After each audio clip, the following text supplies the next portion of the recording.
कोई हुस्न के बुनियाद पे अपने आप को बड़ा समझ रहा है, कोई बरादरी के बुनियाद पे अपने आप को बड़ा समझ रहा है। लेकिन खुदा की कसम, इस दुनिया में सबसे बड़ा कौन होता है? जो जिंदगी आने का मकसद अपना समझता है ना, जो खुदा वाला भी होता है, मुस्तफा वाला भी होता है। दुनिया का सबसे बड़ा इंसान वही हुआ करता है। एक शेर मैं इसमें इसी तनाजुर में पढ़ता हूँ कि खुदा की जात तेरी तर्जमान हो चुकी है, सहीफों में तेरी सीरत बयान हो चुकी है। जहां जहां नुकुशे कदम तुम्हारे हैं, वहां वहां की जमीन आसमान हो चुकी है, वहां वहां की जमीन आसमान हो चुकी है। और ना कोई गोरा न काला, न छोटा न बड़ा, न कोई गोरा न काला, न छोटा न बड़ा, ये उम्मत आपकी खानदान हो चुकी है। न कोई गोरा न काला न छोटा न बड़ा, न कोई गोरा न काला न छोटा न बड़ा, ये उम्मत आपकी खानदान हो चुकी है। और एक शेर इसमें और है, आखिरी शेर है, मौत और जिंदगी। जब इंसान पैदा होता है तो लोग बुलाते हैं, अपने घर में औलादे जन्म हो तो इमाम साहब को बुलाया जाए, क्या हो गया भाई, औलाद पैदा हुई है, इमाम साहब चलिए अजान दे दीजिए। मैं कहना चाहूंगा यार, कम से कम एक अजान देने वाले अपने घर में भी खड़ा कर लीजिए, अपने बच्चों को भी कम से कम अजान देने का आदी बना दीजिए। लेकिन आज हमने अपने बच्चों को क्या सिखाया? अगर अजान देने के लिए अपने घरों में बाल बच्चों को तैयार कर देंगे ना, अल्लाह के महबूब फरमाते हैं कि जब मुसीबतें आ जाएं, अपने घर में अजान के कलमात बुलंद कर लो, अल्लाह अजान की बरकतों से मुसीबतों का खात्मा फरमा देगा। लेकिन हमने क्या सिखाया? बच्चे हमारे 4 साल के हैं, हमने मोबाइल चलाना सिखा दिया। बच्चे हमारे 4 साल हैं, हमने गालियां देना उसे सिखा दिया।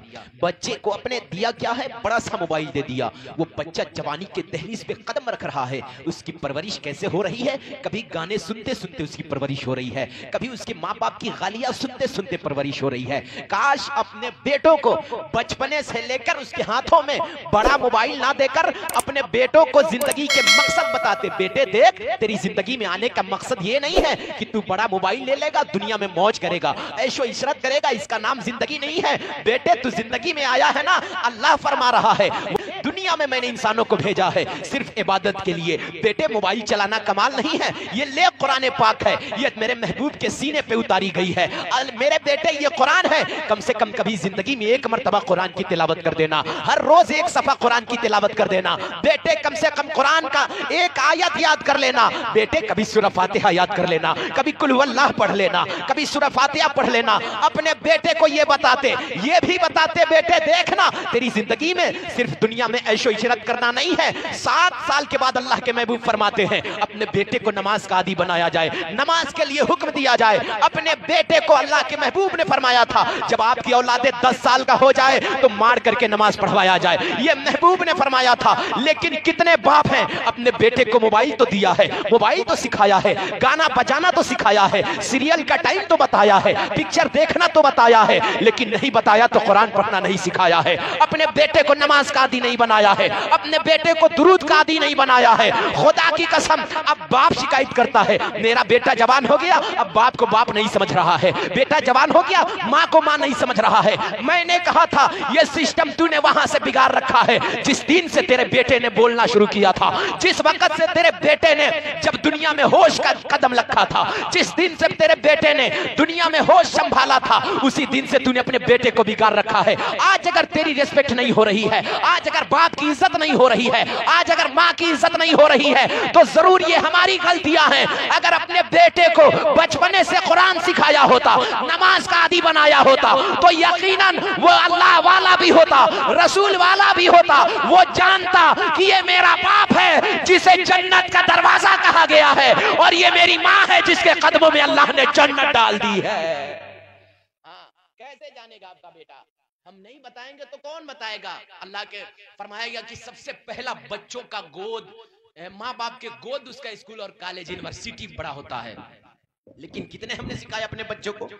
मोबाइल हमने सिखाया, बेटे को गाना बजाना हमने सिखाया, लेकिन हमने कुछ नहीं सिखाया अपने बेटे को दीन के मामले में। साहिब मैं कोशिश करूंगा, जिसका रीजन ये होता है, हम और आप अजान की बात कर रहा था मैं, जब औलादे पैदा होती है इमाम साहब को बुलाया जाता है, इमाम साहब अजान पढ़ दीजिए, मेरे घर में औलादे हुई है। इमाम साहब आएंगे, क्या करेंगे? जितने दर्द से अगर अपने घर वाला होगा ना, इमाम साहब का तो काम ही है हर काम करना यार।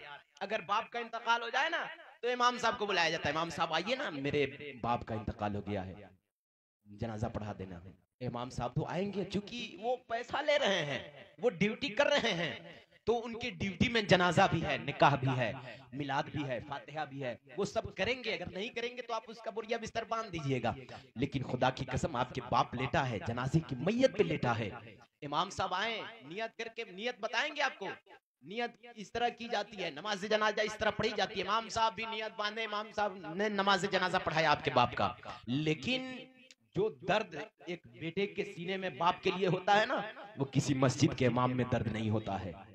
मैं कहना चाहूंगा बापों, अगर चाहते हो, आज हमारा बेटे के पास जवानी भी है, अच्छी सूरतें भी है। अगर अल्लाह ने अच्छी सूरत बनाई है, रब का शुक्रिया अदा कर। अगर अल्लाह ने ताकतें दी है, रब का शुक्रिया अदा कर।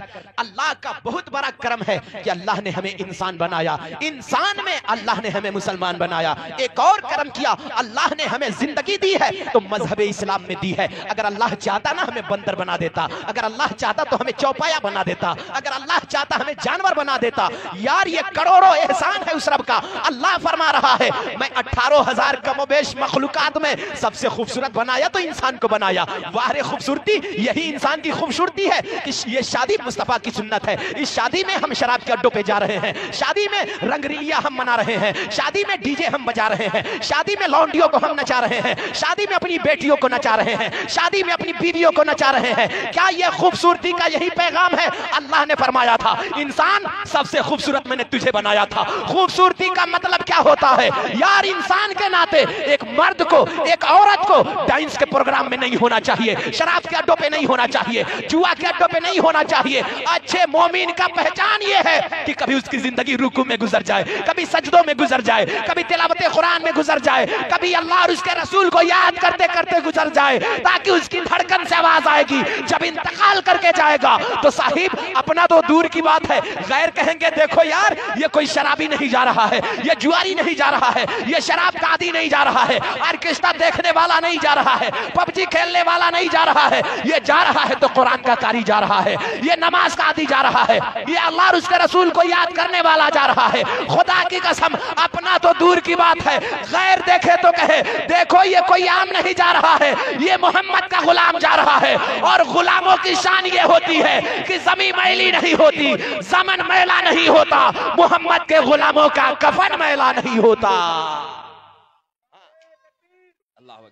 नारे तकबीर, नारे रिसालत, नारे रिसालत, नारे रिसालत, जश्न ईद मिलादुन नबी जिंदाबाद, जश्न ईद मिलादुन नबी, मलिकपुरा का सुन्नी मुसलमान जिंदाबाद, नारे तकबीर, नारे रिसालत। साहिब मैं कहना चाहूंगा यार, आप कोशिश करें अपने औलादों को, थोड़ा सा माइक के आपकी आवाज खींच रही है भाई, आप चांपने की कोशिश कर रहे हैं। पहले बहुत अच्छा बजाया था पहले राउंड में, तो आप कोशिश कर ले, रोजाना बोलना होता है भाई आप मेरी आवाज को बचा रखे, खुदा जुल्म न करे, आपका बॉक्स नहीं फटेगा। मेरी तकरीर से मुनाफिकों का कलेजा फट जाता है, हाँ किसी का बॉक्स नहीं फटता। तो कोशिश करें अपने औलादों को कुरान का कारी बना करके जाएं। इमाम साहब आएंगे आपके बाप के पीछे नमाज जनाजा के लिए नियत बांध लेंगे। लेकिन जो दर्द एक बेटे के जिगर में होगा ना, जानते हैं जब बाप लेटा रहेगा और बेटा जनाजे की नमाज पढ़ाएगा, बड़ी फजीलत है साहिब। एक बाप का जनाजा अगर बेटा पढ़ाएगा ना, ये बड़ी फजीलत की बात है। मैं इस फजीलत को बयान नहीं कर सकता, मेरे पास वक्त कम है, लेकिन बेटा अगर बाप के जनाजे के सामने खड़ा होगा ना, बेटा नियत करेगा और नियत करने के बाद इसका दिल रोएगा, रोने के बाद रब की बारगाह में अर्ज करेगा, अल्लाह आज अपने बाप के जनाजे के सामने खड़ा हूं, अल्लाह ये कोई दुनिया का मेरे पड़ोसी का जनाजा नहीं है, ये मेरे रिश्तेदार का जनाजा नहीं है, अल्लाह ये मेरे गांव के किसी दोस्त का जनाजा नहीं है। अगर दोस्त का होता ना शायद मेरा दिल नहीं रोता, अगर पड़ोसी का होता ना शायद मेरा दिल नहीं रोता, अल्लाह अगर मेरे रिश्तेदार का होता शायद मेरा दिल नहीं रोता। अल्लाह आज बाप का जनाजा पढ़ा रहा हूँ, अल्लाह आज उसका जनाजा पढ़ा रहा हूँ जिसने खून पसीना एक करके मुझे पाला था, अल्लाह आज उसका जनाजा पढ़ा रहा हूँ जिसने जिंदगी भर अपना अपना खून और पसीना बहाया तो अपनी बेटे के खातिर बहाया, अल्लाह उसका जनाजा पढ़ा रहा हूँ जिसने परदेशों में जाकर दूसरों की फैक्ट्री में ओवर ड्यूटी किया था ताकि बेटे का स्कूल फीस अदा हो जाए, बेटे का कपड़ा अच्छा हो जाए, बेटे का जूता अच्छा हो जाए, बेटे की शादी हो जाए। यार मैं अपने बाप का जनाजा पढ़ा रहा हूँ, खुदा की कसम ये एक बेटा इल्तिजा करेगा, अल्लाह आज ये मेरा बाप का जनाजा है, आज इसकी खताओं को माफ फरमा देना। आवाज आएगी फरिश्तों इसे मुबारकबादी दे दो। जब जनाजे पे लेटा था तो इसका बाप जहन्नमी था और इसके बेटे ने दुआ कर दिया है तो अल्लाह ने इसे जन्नती बना दिया है। हाँ, आवाज आएगी, बेटे ने दुआ कर दिया, इसके बाप को जन्नती बना दिया गया है। हो सकता है आपके इमाम की दुआएं रद्द कर दी जाएगी, इसलिए कि उतना दर्द से दुआ नहीं होगी। हो सकता है किसी पीर की दुआएं रद्द कर दी जाएगी, हो सकता है किसी मुफ्ती की दुआएं रद्द कर दी जाएगी, लेकिन जिस दर्द से एक बेटा बाप के लिए दुआ करेगा ना, इधर दुआ उसकी बाद में खत्म होगी, अल्लाह बख्शिश का परवाना पहले सुना देगा। हाँ, अल्लाह बख्शिश का परवाना पहले सुना देगा। तो कोशिश कीजिए आप अपने औलादों को नेक बनाएं। मैंने कहा था बस 2 मिसरा मेरा बाकी है एक शेर में, अभी तो ये सिर्फ टेलर है। मैं वो शेर पढ़ रहा था कि खुदा की जात तेरी तर्जमान हो चुकी है। याद रखें ना आप, जब इंसान पैदा होता है इमाम साहब आएंगे, अजान देंगे, दाहिना कान में अजान, बाएं कान में अकामत पढ़ेंगे और घर वाले को कहेंगे मुबारक हो मोहम्मद का गुलाम पैदा हुआ है। हाँ, अजान देख करके चले जाएंगे। तो ये वो अजान है जिसकी कोई नमाज नहीं, आपने डायलॉग सुना होगा। और एक हमारी लाइफ में वो नमाज होने वाली है जिसकी कोई अजान नहीं। हाँ, आज 5 वक्त की अजान होती है नमाज के लिए, अल्लाह की तरफ से 5 वक्त की दावत आती है। कितने लोग जाने तैयार होते हैं? मैं नहीं कहता इस्लाम सिर्फ नमाज, हज, ज़कात, रोजे की बात कर रहा है यार। इस्लाम ऐसा मजहब है ना कि आप अपना पहला कदम उठाएंगे ना चलने के लिए, तो इस्लाम के सांचे में उठाएंगे, अल्लाह उसमें भी सवाब अता फरमाता है।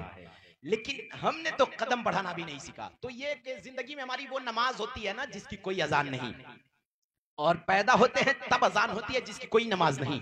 एक लाइफ में वो नमाज होने वाली है जिसकी कोई अजान नहीं। इसी तनाजुर में मैंने 2 मिसरा बाकी रखा था कि खुदा की जात तेरी तर्जमान हो चुकी है, सहीफों में तेरी सीरत बयान हो चुकी है, जहां जहां नुकुशे कदम तुम्हारे हैं वहां वहां की जमीन आसमान हो चुकी है। न कोई गोरा न काला न छोटा न बड़ा, न कोई गोरा न काला न छोटा न बड़ा, ये उम्मत आपकी खानदान हो चुकी है, ये उम्मत आपकी खानदान हो चुकी है। और ये खबर नहीं कि हमारी नमाजें कब होगी, ये खबर नहीं कि हमारी नमाजें कब होगी, लेकिन हमारे कानों में अजान हो चुकी है। ये खबर नहीं कि हमारी नमाजें कब होगी। नारे तकबीर, जरा मचल करके सभी लोग बोलिए नारे तकबीर, नारे तकबीर। अभी सभी लोगों की आवाज नहीं आ रही है, सभी लोग मचल के बोलिए नारे तकबीर, नारे रिसालत, नारे रिसालत। जश्न ईद मिलादुन नबी, जश्न ईद मिलादुन नबी, मलिकपुरा का सुन्नी मुसलमान, नारे तकबीर, नारे रिसालत। साहिब मैं गुजारिश करूंगा 10 मिनट मेरे पास बाकी है। आप तमामी हजरात ये बोलने के लिए रिक्वेस्ट करना पड़ता है यार। मैं कहना चाहूंगा हमारी जवानों की जवानी कैसी हो गई है। आज दुनिया के याशियों में जवानों की जवानी गुजर रही है। तुझे नहीं पता अल्लाह ने कब सांसें ले लेना है, किसी जवान को पता नहीं है। अरे सब चीज को अल्लाह ने ये ताकत दी है ना, अपने हैसियत से इंसान अंदाजा लगा सकता है। आज बड़े से बड़ा साइंसदा भी इस बात का अंदाजा लगा सकती है। साइंसदा इस बात को रिसर्च करती है कि फला वक्त में बारिश हो सकती है, फला वक्त में तूफान आ सकता है, फला वक्त में जलजले आ सकते हैं। ये दुनिया के बड़े से बड़े साइंसदानों ने इस बात का रिसर्च किया है। लेकिन जवानों, जिस जवानी पे तू अकर रहा है, आज अपनी हुस्न पे अकर रहा है, आज तुझे पता नहीं है अल्लाह ने ये सांसें दी है। अगर अल्लाह तेरे पास ताकत दिया है, जवानी में हुस्न दिया है, अल्लाह मरने के बाद पूछेगा बता जवान, तेरी मुंह पे अल्लाह मैदान हश्र में ताला लगा देगा, तेरे बदन से बुलवाएगा, हाथ से पूछेगा बता जवान, तेरी जवानी की हाथों में ताकत दी थी, इसका इस्तेमाल कहां किया था? तेरे पैरों में चलने की ताकत दी थी, इसका इस्तेमाल कहां किया था? तेरी आंखों में देखने की कुव्वत दी थी, इसका इस्तेमाल कहां किया था? आज महफिल रसूल में बैठने की फुर्सत नहीं है। आज जवानों को थोड़ी देर हमें अल्लाह और उसके रसूल के लिए टाइम देने के लिए वक्त नहीं है। आज पबजी में रातों रात खत्म कर सकता है, आज फिल्म देखते देखते 4 घंटा खत्म कर सकता है, आज क्रिकेट देखते देखते 12 बजे रात तक अपना वक्त गुजार सकता है, फेसबुक में अपना चैटिंग करते करते वक्त बर्बाद कर सकता है, व्हाट्सएप में रात खत्म हो जाती है। लेकिन क्या भाई यार जवान कैसी जवानी है? आधे घंटे की जवानी जो हुजूर की महफिल में देना है उसके लिए वक्त नहीं है, अल्लाह को याद करना है उसके लिए टाइम नहीं है। यार जानते हो जवानी किसे कहा जाता है? आज हमने जिंदगी सीखा है मुंबई के पठानों के तरीके से सीखा है, आज हमने फिल्मी के अदाओं के तरीके से सीखा है, सीरियल के अदाओं की तरह हमारी जिंदगी गुजर रही है। अगर हीरो ने जींस पैंट फटा पहना, हमारे जवानों ने पहन लिया है, हीरो ने कान छदवाया, जवानों ने छदवा लिया है। अगर हाथों में बाली पहना किसी काफिर ने, हमारे जवानों ने पहन लिया है। यार इस्लाम इसका नाम नहीं है। आ बताता हूँ, तू पिक्चर देख करके जिंदगी गुजारने की कोशिश कर रहा है, किसी हीरो की आइडियल देख करके जिंदगी गुजारने की कोशिश कर रहा है, क्रिकेटर को देख करके अपनी जिंदगी गुजारने की कोशिश कर रहा है। आना जिंदगी अल्लाह ने इसलिए नहीं दी थी कि किसी फिल्मों को देखकर जिंदगी गुजारेगा। यार सबसे बड़ा हीरो तो अल्लाह ने तुझे दिया है, सबसे पावरफुल अल्लाह ने ताकतवर हीरो, सबसे ताकतवर हीरो तुझे अता किया है। कौन हीरो यार? वो हीरो है, मैं नहीं बताता, दुनिया का साइंसदान नहीं बताता, इंग्लिश स्कॉलर नहीं बताता, कोई देश का प्रधानमंत्री नहीं बताता, देश का मुखिया नहीं बताता। आना सबसे अजीम किताब कुरान ऐलान कर रहा है, लोगों तेरे दरमियान सबसे बड़ा हीरो बन करके आने वाला वो है। कुरान ऐलान कर रहा है, लक़द काना लकुम फी रसूलिल्लाहि उस्वतुन हसना। ए जवानों, तुझे खाना कैसे खाना है मुस्तफा को देख, चलना कैसे है मुस्तफा को देख, सोना कैसे है मुस्तफा को देख, बैठना कैसे है मुस्तफा को देख, शादी कैसे करनी है मुस्तफा को देख, भाइयों से प्यार कैसे करना है मुस्तफा को देख। अगर मुस्तफा को देखकर जिंदगी गुजारोगे जवान, तेरी दुनिया भी बेहतर हो जाएगी, यहां से जाने के बाद आखिरत भी बेहतर हो जाएगी। बेशक बेशक, सुभान अल्लाह सुभान अल्लाह। नारे तकबीर, नारे तकबीर, नारे रिसालत, जश्न ईद मिलादुन नबी, जश्न ईद मिलादुन नबी, नारे तकबीर, नारे रिसालत। हमने सबसे सीखा है, किससे जिंदगी सीखी है? कभी स्टाइल हमने हीरो को देखा यार? सबसे स्टाइल वाला देखना, भारत के जमीन पे मेरा गरीब नवाज लेटा है, उससे भी बड़ा स्टाइल वाला कोई है? बगदाद वाले गौसे आजम ने हमारे सबसे अजीम स्टाइल लेकर के लेटा है। कभी गरीब नवाज के स्टाइल को अपना ले यार, कभी बगदाद के गौसे पाक के स्टाइल को अपना ले, मदीने वाले मुस्तफा के स्टाइल को अपना ले। हमने मुंबई के आवारा पठानों का स्टाइल सीखा है, लेकिन आज जिंदगी किसे कहते हैं ये तुझे मुंबई का आवारा पठान ना बताएगा। अगर जिंदगी सीखना चाहता है तो आजा, बरेली में ओरिजिनल पठान लेटा है, ओरिजिनल पठान बरेली में लेटा है, आवाज देता है, जवानों जिंदगी ये नहीं है किसी के लिए, जिंदगी तो है नबी की, नबी के लिए, और ना समझ मरते हैं जिंदगी के लिए, जीना मरना है सब कुछ नबी के लिए। ये पैगाम दे रहा है बरेली का पठान, जिसे हमने भूल गया, जिसकी सबक हमें याद ना रही। ये मैं आया था शादी का टॉपिक लेकर, लेकिन हालात हाजरा को देखते हुए मैं बात करता हूँ यार, चेहरे का जोग्राफिया देख करके मैं बात करता हूँ। आज कौन नहीं चाहता है थोड़ी देर महफिल रसूल में बैठ करके उनका जिक्र सुने? कोई सुनने तैयार नहीं है यार। ये उसका जिक्र है ना, ये अपने मुकद्दर पे फख्र करे कि हमारे जिंदगी में कभी कभी हुजूर का जिक्र सुनने का मुकद्दर हो जाती है। हाँ, ये कभी कभी जिक्र सुनने के लिए हमारी मुकद्दर में, हर रोज तो ये नहीं होती है। हर रोज अपने नसीब के लिए, अपने मिजाज, अपने तबीयत के लिए जागते हैं। आज मुस्तफा के शरीयत के लिए जागे यार। हाँ, हर रात तो खत्म करते हैं दुनिया के याशियों में, लेकिन कम से कम जिंदगी यार, जिसके सदके में अल्लाह ने हमें जिंदगी दी है। अगर मुस्तफा ना आता ना, हमारी जिंदगी महफूज ना रहती। अगर हमारी जवानी सलामत है ना, ये मुस्तफा के सदके में सलामत है।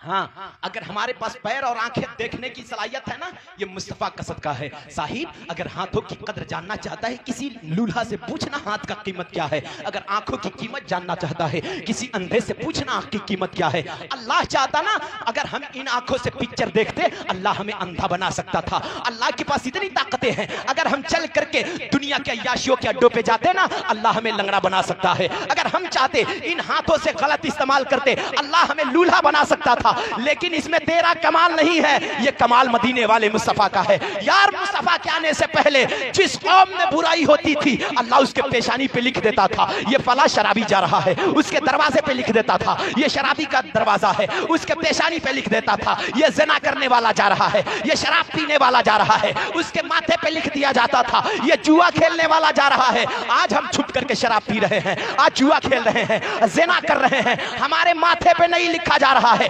हमारे दरवाजे पे नहीं लिखा जा रहा है, ये चोर का दरवाजा है, ये शराबी का दरवाजा है। इसमें तेरा कमाल नहीं है, ये कमाल तो आमिना के लाल का है। अल्लाह ने फरमाया था, महबूब जब तक तू उम्मती के तमाम ऐब को छुपा करके रखूंगा। यार ये अल्लाह है जिसने 70 माओं से ज्यादा प्यार करता है। तू भी उस रब से प्यार कर, दुनिया से रिश्ता तोड़ दे, फिर देखना उस रब का ये आलम होगा कि टूटे हुए रिश्ते वो जोड़ देता है, जो बात अपने रब पे छोड़ देता है। और मेरे रब के लुत्फ और करम का क्या कहना, अरे लाख मांगो तो वो करोड़ देता है। कौन है यार रब से ताकतवर? किसके भरोसे पे जी रहे हैं? ये शादी खाना आबादी की महफिल है। कल बारात जाने वाली है भाई साहब की, लेकिन यहाँ हम बदले का भी काम करते हैं। बारात जाने वाली है, कल जिसे दूल्हा बनाया जाएगा ना, कल सब लोगों की नजर दूल्हे पे होती है। कल देखना ना, बाप को भी बहुत ज्यादा खुशी होती है, माँ को भी बहुत खुशी होती है। लेकिन एक बात करूं यार, जिस दिन बेटा दूल्हा बनता है ना, माँ बाप को इतनी खुशी होती है ना कि ऐसा लगता है कि बाप का पैर जमीन पे नहीं है। और होना भी है यार, क्योंकि एक बाप अपने बेटे के लिए बहुत मेहनत करता है यार। अलग बात है कि शादी के बाद आज माँ बाप की अहमियत को जवान नहीं समझ रहा है। आज तो शादियों के बाद फौरन 2-4 महीने के बाद अपनी बीवी को लेकर अलग हो जाने की कोशिश करता है। ना बाप से रिश्ता रखने की कोशिश कर रहा है, ना माँ से रिश्ता रखने की कोशिश कर रहा है। ये अलग बात है। लेकिन जिस दिन बेटा दूल्हा बनता है ना, जानते हैं बाप की खुशी कितनी होती है। एक नंबर तो जब औलाद नहीं होती है तो माँ बाप दुआओं से मांगते हैं, अल्लाह काश कोई औलाद दे देना। यार देखना एक माँ बाप का प्यार, अगर वो ये सोच लेते कि ये औलाद पता नहीं मुझे प्यार देगी या नहीं देगी, तो कभी माँ बाप दुआओं में मांगकर औलाद नहीं मांगते, दुआओं में औलाद नहीं मांगते। लेकिन जब तू पैदा नहीं हुआ था ना, जब जन्म नहीं लिया था, तो एक माँ बाप दुआओं में मांगते रहे, अल्लाह मुझे औलाद दे दे, अल्लाह मुझे औलाद दे दे। यार किसके खातिर माँ बाप ने तुझे मांगता रहा दुआओं में, जब पैदा नहीं हुआ था। नहीं देखे हो बे औलाद वाले को इस वक्त देखना दर दर की ठोकरें खा रहा है, कभी फला डॉक्टर के पास जा रहा है, कभी फला डॉक्टर के पास दौड़ रहा है। देखिए डॉक्टर साहब, शादी की 5 साल हो गए, शादी के 10 साल हो गए, आज तक कोई औलाद नहीं हुई। यार नहीं देखते हो बे औलाद वाले को दर दर पे भटकते हुए, कभी शुक्रिया अदा कर लेना उस रब का। आज हमने देखा है बे औलाद वाले को तड़पते देखा है, कभी तड़पते देखा है, इमाम साहब के पास भी आते देखा है, इमाम साहब तावीज दे दीजिए। इमाम साहब पूछते हैं क्या हो गया, कहा कि शादी के 5 साल हो गए, आज तक औलाद नहीं हुई है, 10 साल हो गए, आज तक औलाद नहीं हुई है। इमाम साहब आप दुआ कर दीजिए कोई औलाद हो जाए, पीर साहब आप दुआ कर दीजिए कोई औलाद हो जाए, मुफ्ती साहब आप दुआ कर दीजिए कोई औलाद हो जाए। और आगे बढ़ के आ जाए यार, माँ बाप को मज़ारों पे भी ठोकरे खाते देखा है हमने, गरीब नवाज के दरवाजे पे देखा है, या गरीब नवाज आप दुआ कर दीजिए कोई औलाद हो जाए, मखदूम बिहारी आप दुआ कर दीजिए कोई औलाद हो जाए, गौसे पाक आप दुआ कर दीजिए कोई औलाद हो जाए, ए मोइनुद्दीन आप दुआ कर दीजिए कोई औलाद हो जाए। खुदा की कसम, जब तू पैदा नहीं हुआ था तो माँ बाप ने तुझे दुआओं में मांग करके लिया है, तुझे दुआओं में मांग करके पैदा किया है। अब जवान होने के बाद, शादी के बाद, बीबी के दुपट्टे में गुम जाने वाला जवान, बीबी के दुपट्टे की हवाओं में खो जाने वाला जवान, मेरे जुमले को अपनी दिल की डायरी में नोट कर लेना। अरे जब पैदा नहीं हुआ था तो माँ बाप ने तुझे दुआओं में मांगा है, दर दर पे ठोकरे खा करके मांगा है। अब शादी के बाद ये चंद लम्हात के जो बीवी आई है, जिसे तू नहीं जानता था, कभी बात नहीं किया था, बीवी से कभी मुलाकात नहीं किया था, ये क्या आई तेरी जिंदगी में, तुझे माँ से भी अलग करवा रही है, बाप से भी अलग करवा रही है, भाइयों से भी अलग करवा रही है, बहनों से भी अलग करवा रही है। खुदा की कसम उसके बहकावे में ना जाना, बल्कि अगर बीवी कहे कि अपने माँ बाप से अलग होना, तो इतना कह देना, सुन बीवी, अरे तेरी जन्नत तो तेरे शौहर के नजदीक है, मगर मेरी जन्नत मेरे माँ बाप के कदमों के नजदीक है। अगर चाहती है कि तेरी जन्नत मुस्कुराए तो मेरी जन्नत को भी रखना और अपने माँ बाप को भी खुश कर देना। शादी के बाद माँ बाप को भी खुश रखना, इसलिए कि जिससे माँ बाप राजी होते हैं उसे से खुदाए पाक भी राजी होता है। जिससे माँ बाप राजी होते हैं उसी से खुदाए पाक राजी होता है। मैं ये नहीं कहता कि बीवी को राजी ना करो, मैं किसी के बीवी को ताना देने नहीं आया हूँ, मैं किसी के बीवी को कोसने नहीं आया हूँ। बस इतना कहूंगा ना कि बड़ी आसान होती है एक जवान को कबूल कबूल कहना, बड़ी आसान होती है सर पे सहला बंधवा लेना, बड़ी आसान होती है कबूल कबूल कह के बीवी को एक्सेप्ट कर लेना, लेकिन बड़ी मुश्किल होती है शादी के बाद के रिश्तों को समझना। यार ये बड़ी मुश्किल होती है शादी के बाद के रिश्तों को समझना। तो आप कोशिश करेंगे कि शादी के बाद हमें किसी से रिश्ता ना टूटे, वरना साहिब ये रिश्ते आज दुनिया में हम दौलतें ज्यादा हो जाती है ना, तो कोशिश करें कि अपने घरों में दीनदार बेटी को लाएं, दीनदार बहू लाएंगे ना। मुस्तफा ने फरमाया था कि अगर दीनदार बहू अपने घर में लेकर के आएंगे ना, तेरी घर को जन्नत बना देती है। हाँ, दीनदार कैसे होगी यार, पहले खुद को दीनदार बनना होगा। हाँ, अगर फटा पैंट पहनकर हम घूमेंगे ना तो फिर ऐसे ही लड़की मिलेगी आपको। अगर कटे पैंट बाल कटवाएंगे हीरो स्टाइल ना, फिर हीरोइन स्टाइल लौंडिया मिलेगी आपको।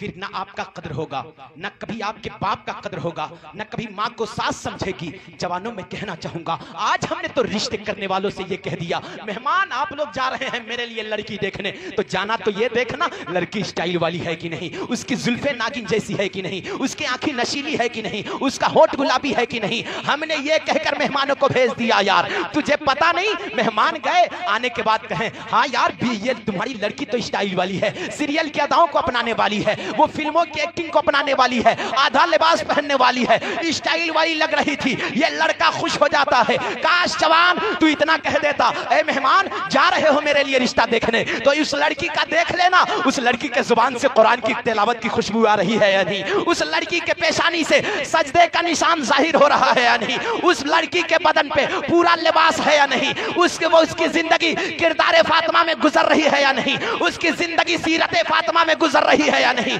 काश अपने मेहमानों को इतना कह के भेज देता, मेहमान जाना तो देखना लड़की कुरान का कारिया है या नहीं, लड़की नमाज का पाबंद है या नहीं, लड़की माँ बाप की खिदमत करने वाली है या नहीं, लड़की पूरा लिबास पहनने वाली है या नहीं। खुदा की कसम अगर इतना कहकर मेहमानों को भेज देगा और तेरे लिए लड़की जब दीनदार मिल जाएगी, जब दीनदार तेरे घर में आएगी, तो उसका कदम तेरे घर में बाद में आएगी, अल्लाह की रहमतें तेरे घर में पहले उतार दी जाएगी।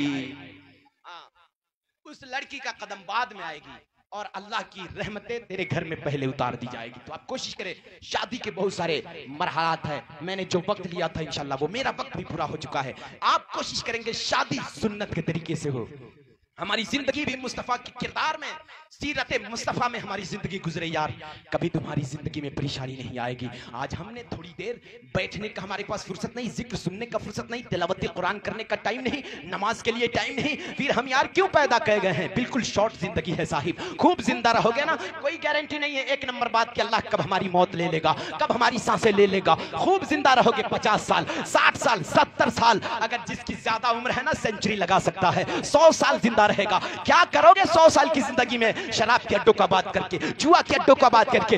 इस शॉर्ट जिंदगी में आए हो सिर्फ अपने रब को राजी करने के लिए। यार अगर रब को राजी कर लेगा तो वहां हमेशा रहना है, हमेशा की जिंदगी है। यार आज थोड़ी देर महफिले रसूल में बैठ जा, इतना तमन्ना कर ले। शादी भाई की हो रही है, बात मुस्तफा की चल रही है। शादी करने वाले दूल्हा का बात नहीं चल रहा है, कल जो दुल्हन आने वाली है उसकी भी बात नहीं चल रही है। चूंकि पता है यार ये उसका जिक्र है जिसका जिक्र जमीन की पस्ती कर रही है, ये उसका जिक्र है जिसका जिक्र आसमान की बुलंदी कर रही है, ये उसका जिक्र है जिसका जिक्र शजरो हजर कर रहे हैं, ये उसका जिक्र है जिसका जिक्र पेड़ पौधे कर रहे हैं, पत्थर कर रहे हैं। यार ये उसका जिक्र है जिसका जिक्र समंदर की मछलियां कर रही है, सुराग की चींटियां कर रही है, रेंगने वाले जानवर कर रहे हैं, सुराग की चींटियां कर रही है। यार ये उसका जिक्र है, सिद्दीक की सदाकत कर रही है, ये उसका जिक्र है, उमर की अदालत कर रही है, अली की बहादुरी कर रही है, हुसैन की शहादत कर रही है, मेरे गरीब नवाज की इनायत कर रही है, गौसे आजम की करामत कर रही है। खुदा की कसम ये उसका जिक्र है कि मलायक उनके दर पे बारी बारी नात पढ़ते हैं, सिकंदर बन के तैबा में भिखारी नात पढ़ते हैं। और खुदा ने वो हुस्न दिया है मेरे सरकार को कि नजर पड़ते ही पत्थर के पुजारी नात पढ़ते हैं।